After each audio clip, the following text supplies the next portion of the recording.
Эти три правила, они универсальны для любого бега. Как для спринтеров, так для средневеков, и для марафонцев и сверхмарафонцев.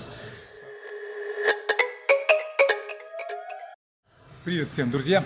В беге очень много есть технических всяких тонкостей, но в принципе есть три главных компонента, контролируя которые вы получите ту технику бега, которая раскроет ваш талант. Во-первых, это ритм. Во-вторых, это осанка. В-третьих, это контакт стопы с дорожкой. Что касается ритма, ритм можно измерить герцы, каденция, частота шагов в минуту. Солдат на параде марширует 120, марафонцам рекомендуется бегунам на выносливость бегать 180 шагов в минуту.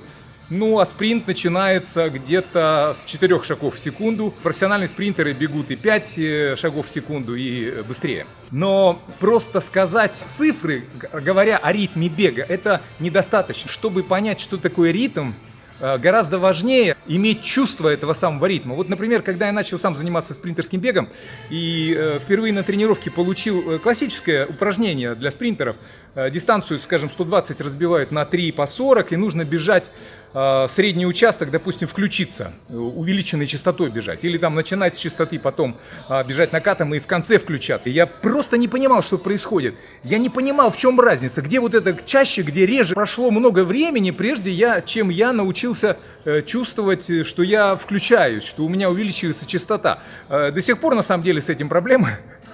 Но, в принципе, сейчас я стал лучше управлять своими мышцами.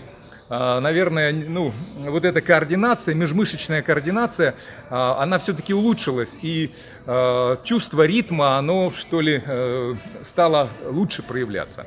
Я как раз сегодня делал тренировку на частоту и покажу некоторые упражнения, которые помогут вам увеличить частоту, улучшить чувство ритма. Это еще очень важное замечание. Наверное, видели вы, девочки там прыгают на скакалке и ставят эти рекорды Гиннесса. Когда делается упражнение на максимальную частоту, люди, которые добиваются рекордных результатов, они совершенно не напрягают ненужные мышцы. Только те мышцы, которые именно от которых зависит частота движения. Скажем, стопа, они прыгают, у них работает стопа. А все остальное здесь плечи, шея, оно не напряжено. Для того, чтобы чувствовать ритм, нельзя зажиматься. Если вы бежите в разнос, если вы бежите с максимальным напряжением, то вы не сможете выдать максимальную частоту. У вас как раз это чувство ритма пропадает. Достаточно эффективные упражнения для частоты – это скоростная лестница и бег в упоре на частоту. Но на эти упражнения я хотел обратить внимание. Видите, беговое упражнение, делаете его такими выстрелами. Несколько спокойных шагов и потом одно беговое движение на одну ногу. Разные варианты. Это очень хорошо для того, чтобы управлять частотой и управлять своим ритмом. Эти упражнения. Что касается осанки, можно сказать, прописные истины. Нужно держать спину прямо, голову надо держать прямо, плечи должны быть свободны. Положение позвоночника, от положения головы, от положения ваших плечей зависит техника бега. В принципе, меняется любая биомеханика, в любые акробатические трюки невозможно будет выполнить, если у вас будет голова как-то не в том направлении наклонена, если у вас будет спина искривлена не туда. А если правильную осанку вы выстроите, то вы сделаете любой акробатический трюк. Есть очень хорошее упражнение, я его уже снимал где-то полгода назад, по-моему. Вместе стоите, голова прямая, плечи у вас опущены вниз. Контакт стопы с дорожкой. Это очень важный компонент бега. А на эту тему снято очень много видео. Я постоянно рассказываю о том, что нужно бежать на передней части стопы. Но в последнее время я замечаю, что эта пропаганда, так скажем, бега на стопе получает такое искривление. Люди начинают бегать на цыпочках. Я сам в свое время это дело в некотором роде пережил. Оттолкнулся от дорожки, я оттягивал носочек и приземлялся, оттянув носок. Соответственно, втыкался в дорожку, натыкался на собственную ногу и от этого сам себя тормозил и получал кучу проблем.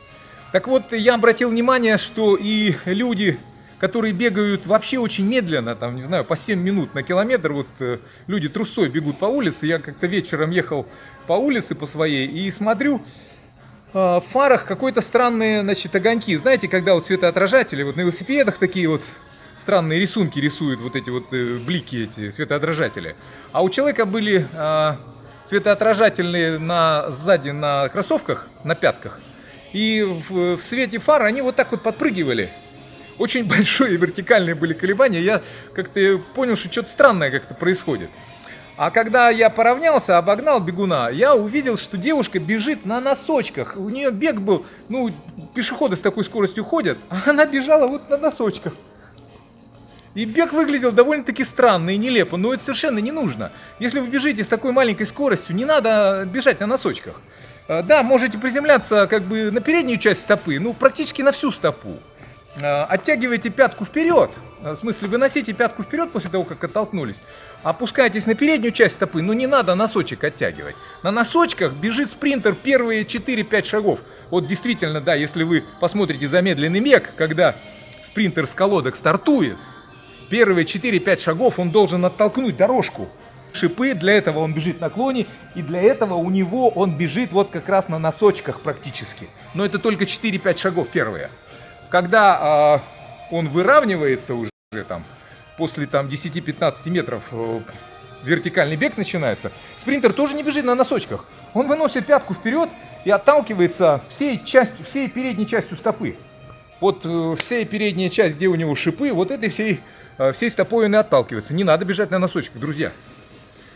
Бегайте на передней части стопы, если вы бегаете быстро. Если вы бегаете не очень быстро, можете бежать на всей стопе, но с акцентом, так скажем, на переднюю часть.